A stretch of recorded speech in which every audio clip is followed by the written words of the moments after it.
One of the things about growing up in this culture, which is often referred to as diet culture, is that it is just so normal and common and almost seen as necessary to be worrying about your body and to be worrying about your food. It's almost like kind of praised in a way of micromanaging your body and your food. And so when you see so many people around you doing it, when it's been normalized, when you've probably seen your parents do it, you think this is just how it's supposed to be.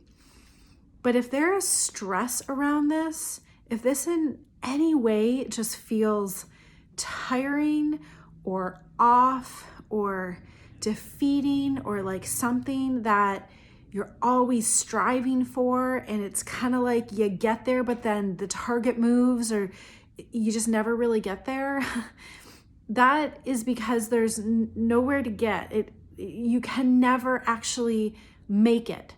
You know, there's never going to be peace around this. You're never going to finally be able to rest and relax and feel like, I got it. I can just be happy living life, because it's constant, because your body's always changing. Life is always changing. We're not robots. We don't need X number of calories a day, every day of this kind of food and this kind of nutrients, and this is how we operate.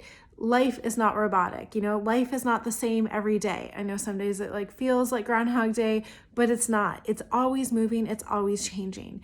And life is stressful that way.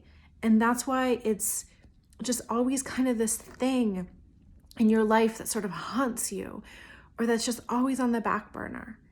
Or kind of even worse, you don't even realize the stress and the pressure that it's causing you. And you won't know it until you stop doing it. It's like a refrigerator humming in the background. You don't know that it's happening or that it's going on until it stops. Or you notice when, the noise kind of gets louder, but otherwise it's just on in the background, and then all of a sudden it stops and you're like, oh, there's that peace. And that is what it is like for so many people in this culture around with the worry around food and their body. It's just this constant hum of stress, and it really doesn't have to be that way.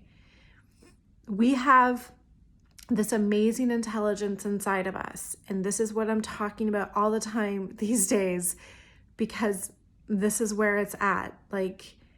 This is where it's at. We have two intelligences.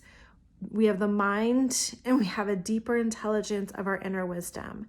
Most people don't know that there's two, or they're almost like 99.9% of the time living in this thinking in the mind and thinking that it's the only source of intelligence.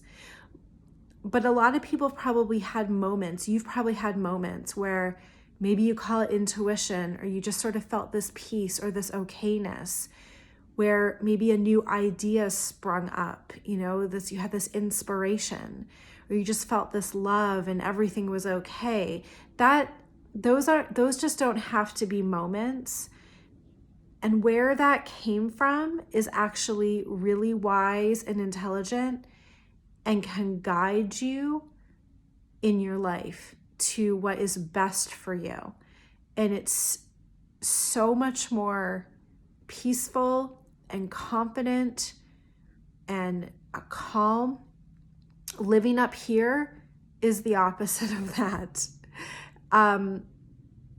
So that I was talking about it before. It's why I've created a recent webinar called Understanding Your Thinking, the Key to Feeling Better About Your Body. It is literally one of the foundational understandings to really have peace around food in your body, to accept your body, to start to live in relationship to your body from a different place, from really the place that we all yearn for, that we're all hoping that changing our body will get us to, that we're hoping that if we just follow the right diet, that it will get us to. And doing those things will only ever bring momentary peace It cannot be permanent, because life changes, because diets change, because your body changes.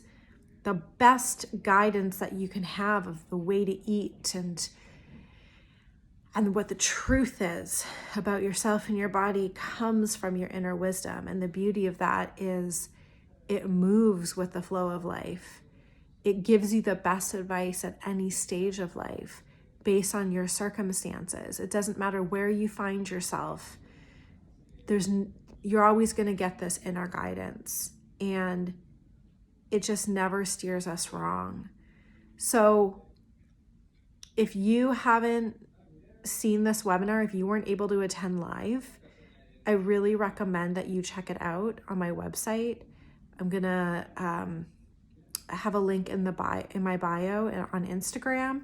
I'm also gonna link to it on this video on YouTube so that you can access this webinar. Understanding this difference between these two intelligences, like I said, it is like this key that just unlocks a totally different way of being with yourself and in your body. Because when we're only ever living up here, which is where we've predominantly been living, we're only going to be getting the same old information that we always got. Nothing new can come here. It's going to keep repeating the same ideas, but the wisdom that we get from within is fresh and ever changing and for the moment, and it tells us the truth. So that is really the basis. So check out this webinar. It's amazing when you notice the difference, and it can really be the first step into finally feeling okay and good about your body and more peaceful around food and movement.